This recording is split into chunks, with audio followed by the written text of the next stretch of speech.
Hey everyone, today we're going to talk about the Dyson WashG1. So first up, the unboxing. Dyson's packaging for the WashG1 really impresses me. It's noticeably more compact with almost no plastic. Compared to the Mach V1 or the Tinico, this feels less wasteful and more eco-friendly, which is always a plus. Now using the WashG1 is where things get a little bit interesting. Surprisingly, it doesn't even use soap or detergent, which makes it somewhat unique in this category of products. But if you like a little extra clean, you can add vinegar or foam-free detergent to the clean water tank without any issues. The cleaning power is impressive, and even without suction, this thing somehow gets almost everything off the floor, including crumbs, noodles, macaroni, and spare Legos that your children may leave behind. Plus, I love the see-through dirty water tank where you can actually see how filthy the water is. The tanks on competing models, including the Hydrovac and the Mach V1, tend to be tinted so you can't get an appreciation for how dirty your floors are.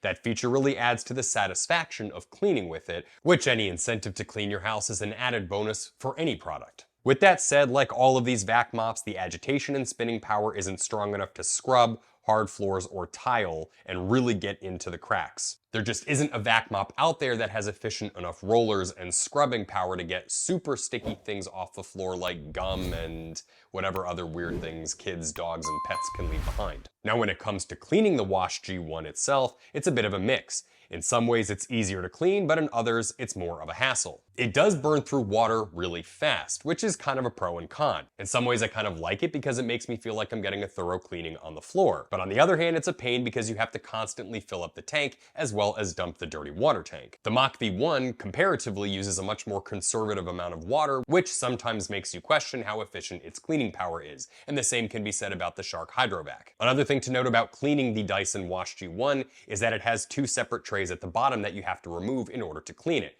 The first tray is the sort of like big item tray where things like noodles and other crap gets stuck on top of like a little netted surface. And then the second part that you have to remove is basically the roller assembly, where when you remove that whole thing, you can remove things like tangled hair and other crap that just kind of gets caught in the rollers. Unfortunately, this process is both nasty and tedious, as they didn't really design an anti-tangle feature too well into the rollers. While the Dyson WashG1 is a good product, there are some ways that I'd like to see them improve in a Gen 2 model. First, I'd love to see a built-in dryer for the rollers so they don't develop any smells after use and self-cleaning.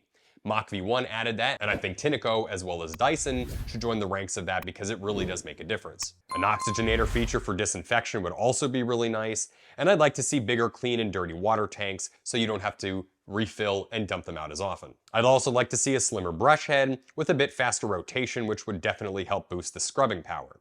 While the WashG1 does outperform the Mach V1 slightly in its scrubbing efficiency, vac mops in general could still benefit from stronger scrubbing power. So do I recommend the Dyson WashG1? It's a great product with a lot to like, especially for a first-gen Dyson. But at its current price, I just think it needs more improvements to be worth it. The Mach V1 is just still a better bang for your buck right now with its included steam capabilities and built-in detergent and a bunch of other things. The oxygenation, it just has a little bit more to offer. But if Dyson tweaks a few things or brings the price down, the WashG1 could be an absolute game changer in the vac mop market. And I'm really excited to see where Dyson takes this particular product category because Dyson tends to be a pretty solid innovator in these kinds of handheld devices. With that said, I do like the product and I would recommend it if you don't already have a vac mop product and you've got like a hole burning in your pocket and you've just got money to spend. But ultimately, if you can't get a good deal on the WashG1, I would go ahead and say stick with like, let's say the Mach V1 Ultra and then wait till Dyson releases a Generation 2. Anyway, we hope this video was helpful. Please reach out to us in the comment section if you have any questions. Please like and subscribe and we'll be back with another video really soon.